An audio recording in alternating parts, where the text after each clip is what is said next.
Good afternoon, everyone. I'd like to spend a few minutes talking to you about the current status of negotiations with the Long Island Railroad. Make sure it's clear where we currently stand.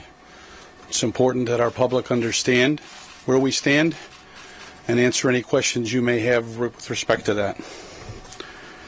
To begin with, I think it's an understatement to say that we fully understand the impact that a strike would cause for our customers, the elected officials, constituents, and all the residents of Long Island and the New York metropolitan area. It's an extremely impactful event which would disrupt people's lives and cause a great deal of discomfort. And we have focused a considerable amount of effort at trying to avoid that, and we will continue to do so. Unfortunately, we find ourselves in a position where we need to find a way to go forward and do just that. I went down to Congress last Wednesday and made sure it was clear that Congress was not going to intervene, asked them the question whether they would intervene and bring resolution to a strike if we were at an impasse, and we got a crystal clear answer from them that they would not. I also made a commitment to them that I would enter into the negotiations, so when I came back the next day, there was a negotiation session scheduled. You heard about that. Lasted quite a few hours, a little over 5 hours, and there was an exchange of information. What was extremely important from my standpoint is that the offer that the MTA had on the table was clear, it was understood, and any concerns that the Long Island Railroad Labor Coalition might have with respect to it could be raised to me and I could answer it. It would also give me an opportunity to be able to explain and ask them questions about any concerns that they may have. And from that standpoint, it was a very good discussion and dialogue. But early on in the discussion, it became apparent that there was a gap. And in that discussion, the international representative, the representative from the International Labor Union, said it was more like a gulf, a much bigger gap. And I agreed with it. But we extended the discussion with respect to what our offer was on the table and what the union's counteroffer was. And it became apparent in that discussion that it was truly a gulf. We have moved 3 times over a period of many months. We started with 3 zeros. We went to a point of offering the TW pattern deal of approximately 12%. And then we moved toward, after the second PEB, responding to what the union's primary concerns were, which were a 17% pay raise over 6 years, and we're providing it actually a little over 18% over 7 years, and then some for the first time ever, Long Island Railroad employees paying for some of their health care costs. And the way we were going to fund it, because we must be able to do this in a fiscally responsible manner for the long term, was to go to where we have traditionally gone with the labor unions, which is looking for ways for prospective new hires, employees who are not even here yet, to ask them to contribute more. It's a pattern we have used with the unions in the past. They have with these same labor unions, as well as across the bargaining front in total. We have seen people do that in other collective bargaining agreements. So we said, okay, we're going to give you these 17% wage increases, extended by a year. But by far the largest wage increases that any group of represented employees are seeing right here in the New York metropolitan area, and we're going to do it in a way for what is already the highest paid labor force in the United States in terms of commuter rail groups, with an excellent pension. We got past that. We're looking for a way to fund it. And what became clear in their counteroffer was they really weren't willing to go to those prospective new employees. What they offered was 15/100ths of a percentage point. There's no basis to be able to fund that. That is the gulf we have. If we were to accept this deal on their terms, it would put additional pressure on both the fare increases that we have projected in the financial plan and pressure on funding of the capital program, both of which are exceptionally important to the MTA. We have to self-fund a large part of our program, the largest capital program of a transit agency in the United States. And we also are very cognizant of the fact that we have to have reasonable controls on fare increases. And we need help from labor to help fund a portion, just a portion, more than what they had in their counteroffer, and we can't seem to find a way. I sometimes get a feel that there's undue influence by the international labor unions. Maybe they want to make sure that we cut a deal here that sets a pattern for the rest of the country. And if that's what they want to do, fine. But the people who are responsible for running the system here, which is the MTA, and representing its employees, which are the unions, need to come to terms with that deal, unencumbered by outside forces who have other interests. That is a very important point. We need to get to a different place, and we need to find a way to be able to do so in a way that is fiscally responsible. To say that I'm extremely disheartened and disappointed that we're deviating from a tried and true and way that we have traditionally been able to fund labor increases for employees is an understatement. And if that's something they feel they can't do, well, let's find other ways to do it. But we've gone to the capital program. We've gone to other future retiree benefit costs as far as we can go. So that's where we stand today. And like I said, we need to exhaust all means to be able to find a way to resolve this, because the strike is untenable. I'd be glad to take any questions. The unions today said today that the strike would commence Sunday at 12:01 a.m. If that's the case, when do you need to begin drawing down service? When will riders start to feel the impact? The first point of time of self-help, where the union's right to strike, is 12:01 Sunday morning. So there's some point in time in advance of that where the railroad needs to be effectively closed down. I don't know the exact time. But what's a framework of when people making plans now for their weekend should expect that this might impact them? Well, certainly if they're going to go out and come back somewhere over the weekend, it will affect them. If they travel on a Thursday or Friday, not. But we will publish that date when it becomes closer and near and obvious that we're going to have a strike. Tom, as much as I enjoy talking to you and to the union too, why are you having this meeting with us here now? Why are you having a media press conference? Why aren't you in the room with them? Well, first of all, the negotiations were suspended for today, both parties' parts. There is a big gulf. So we could talk at each other all day long until there's substantive movement. We've moved 3 times, and I've heard statements from the union that we're vacillating, we keep changing our story. In the spirit of negotiations, it's give and take. We've done giving, they've done taking. But they haven't moved at all, slightly, very smallly from their position. Until they're ready to move, there's no reason to have negotiations. Alfonso. Tom, you had said that the offer that is on the table was not a take it or leave it offer. So why not a counter offer today?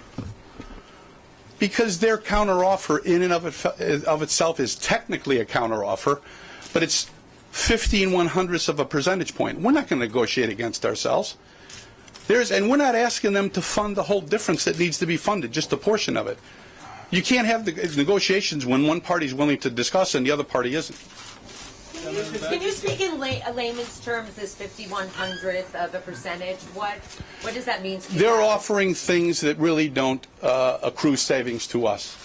From a standpoint of closing a labor deal, you have to pay for existing costs for back pay and then outgoing costs over a period of years. These are the highest paid employees in our system, certainly in the country. We're giving them the highest wage increase. We need to find a way to be able to fund it. And so what we had on the table was extending the period of the term from 6 to 7 years. We said new hires would pay 4% for their entire term of employment for pension contributions, and they would pay health care contributions for 4%. Certainly there's room to negotiate around those elements, but, you know, they've offered things that don't generate any savings. If the union gets what they want, it almost sounds like then you might have to raise fares. One of the issues of concern we have, the answer to your question is yes, is the long-term fundability of this. How can we afford it, long-term affordability? We could probably close the deal on the terms of the PEB and not necessarily affect immediately fares, but it will affect pay-as-you-go capital. That will be real. And then over time, as these costs continue to accrue and increase, it's going to put pressure on the fare. Gentleman in the back. Your contingency plan has been widely criticized by riders as not being enough for the 3 million commuters that are going to be impacted by this. They're saying not enough buses, not enough alternatives for them to get to work, and that, you know, staying at home telecommuting just doesn't work for a lot of riders. What do you say to that? Well, first of all, I think you meant 300,000, not 3 million. 300,000, okay? So that's customers. In some cases, that's 2 trips, 1 person. We've said from the start, you cannot replace the Long Island Railroad. You can't add additional lanes on the highway. You can't find enough buses. So there is no way we could come up with a contingency plan that would be able to accommodate all the capacity in the same times the railroad has. And when I started off this press conference, I said that it would be painful because it's knowing what pain it would cause. A strike is very painful, and it's a tool that's used to try to attract attention to an issue. Tom, what if anything can be done now to prevent this? The unions are saying you're at an impasse. I mean, what in your mind can you tell the Long Islanders can be done? I mean, are you hoping that the governor would step in at this point? We need a lot of people to step in and get us to a different place, but I think one is to get the union to move in terms of if we're acknowledging that these highest paid employees in the industry are going to get the highest raise in the region, let's find a way to help us fund it. And we manage those resources, and we have to cover all those, not just the issue of funding this raise for these employees. So we need pressure to be brought on to get them to a different place, especially since they kind of surprised us in the sense that they didn't want to go to where we have traditionally gone, which is new employees yet to be hired, asking them to contribute more. At the end of the day, they'll have the same pension benefit, they'll have the same health care benefits, but they're going to be asked to pay a little bit more, which is what's being done in labor across the landscape. Tom, I was just wondering if they're willing to do anything in terms of increased pension payments and health payments for the new employees. I mean, is there anything that they're willing to give at this point? In their counteroffer, they offered something, but it's very, very small. It's for a limited term at a much limited term that they're willing to pay at a much lower percentage. Somebody have a question yet? You two? Let it out. Just on the last point, could you just be more specific on what they're actually offering that would we can provide it later, but it's basically one of the issues is they said they changed the time it takes for an employee to vest in a pension from 5 to 10 years. That's actually no cost savings, okay? It's issues of there was a dialogue regarding we'll have employees pay more for pension costs, but at a lesser rate for instead of the entire term of employment for a fixed number of years. It doesn't generate the dollar values and savings that we need to have. These have to be sustainable over the long term. Otherwise, the pressure on the fares comes back, and the further reduction in the capital program pay-as-you-go financing. The unions have discussed, they say that they raised the possibility of pushing the strike to September, but the MTA rebuffed that. Is that something that's being considered at this time, trying to push for a 2-month extension? Well, pushing it to a later date, I'm not sure what it gets, okay? In some cases, I believe one of the union members got an election around that time frame. But one of the issues that I can tell you that I have is that, you know, we're in hurricane season. Hurricane season generally is June 1st through, I think, October 30th. But we've had hurricanes less than that. I think the worst case scenario we could find ourselves in is employees out on strike, may or may not come back to work. The Long Island Railroad is one of the best evacuation means off the island for people that need to get off. You can't put all the cars on the expressway. And I even think labor would not want to be in a position, labor and management, that would put the public at risk. So an extension to September doesn't get us. It has to be an extension beyond that. I personally, from an operational standpoint, am fully concerned with the issue of the impact of what we'd have to do in the event of a hurricane. She raised it. When will you meet again? We haven't scheduled a meeting again, but I'll come to the table when there's a chance that we can actually close a deal. I've made that commitment, and I made that commitment to the union today. What do you think of Mayor de Blasio going out of town? He kind of downplayed the strike, said we could telecommute. Well, to begin with, we're focused on what we need to provide. I'm not going to comment on the mayor's trip. I will tell you there's close coordination between the mayor's Office of Emergency Management and the Long Island Railroad and other affected emergency agencies in the area to make sure that we're fully aligned, and we've gotten full support from them. Okay. I'm wondering if you can talk about how many New Yorkers, New York City residents, rely upon the Long Island Railroad. How many travel between Queens and Manhattan and Brooklyn? The overwhelming majority of customers on the railroad are Nassau and Suffolk County. And I'll give you ratios. I don't know if I know numbers, but we can get you the numbers. Of the Long Island Railroad customers, it's almost 2-for-1 Nassau versus Suffolk.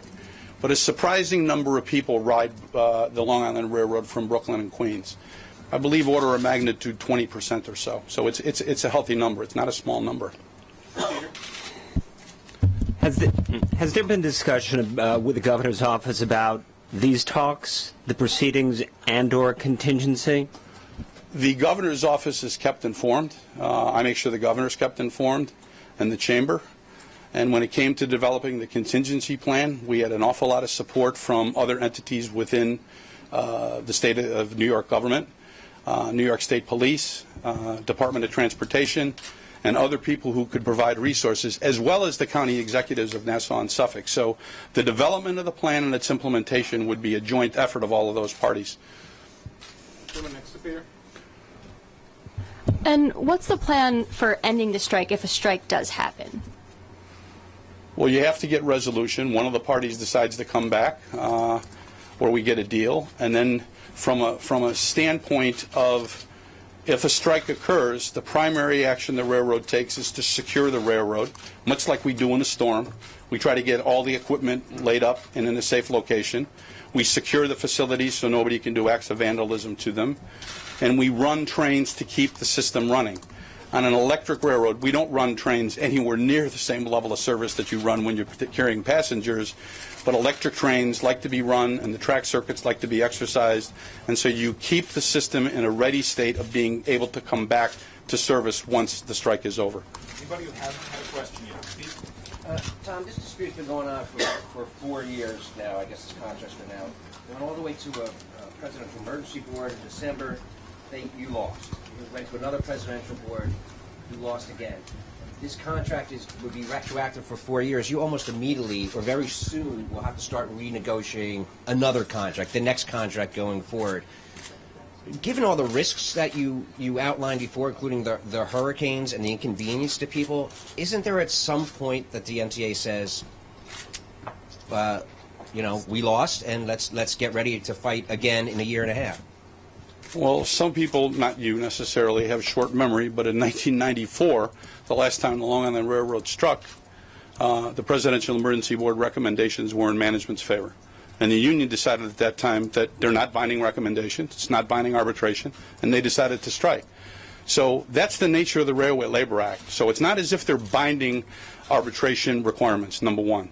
Number two, while I understand the question and someone could say, yeah, let's get on it, once you cement in a labor agreement costs that cannot be provided for in the budget, they're unsustainable, you've created a major problem. I'm a chairman and CEO. I wear two hats. As the CEO, I lead the agencies and I make sure they're working together. But as chairman, I'm a board member. And the fiduciary responsibility of a board member is making sure that any and all of its decisions are based on sound fiduciary responsibility. To enter into an agreement for the sake of getting agreement and avoiding a strike that is not fiduciary responsible is something I won't do and a number of the other board members won't do. One last one. There's a video of the unions talking about a strike, but it appears that the people in the video are not from this area. Does that mean to you that people from other internationals, from other unions around the country, are trying to force the hand of the local unions because of their own political agenda? And how do you feel about that? Well, I can't get into the minds of people and say what drives their decision, but certainly there is a lot of international influence in this. And internationals have other interests and other desires that don't necessarily align themselves with what we need to do here. Anthony Simon, Artie Maritera, the leaders of the unions here will live with this issue, as will the MTA going forward. and it's important that they are unencumbered as they make these decisions. And so there's a rhetorical question out there: to what extent is international labor influencing this decision? So would you say to them, pay attention to what's going on in your own backyard and don't worry about the global issues? I think a number of people should say that and make it clear to them that the needs of New York take precedence over the needs of anybody outside of New York. We live with the consequences. We should make the decision. Thank you very much. Thank you very much.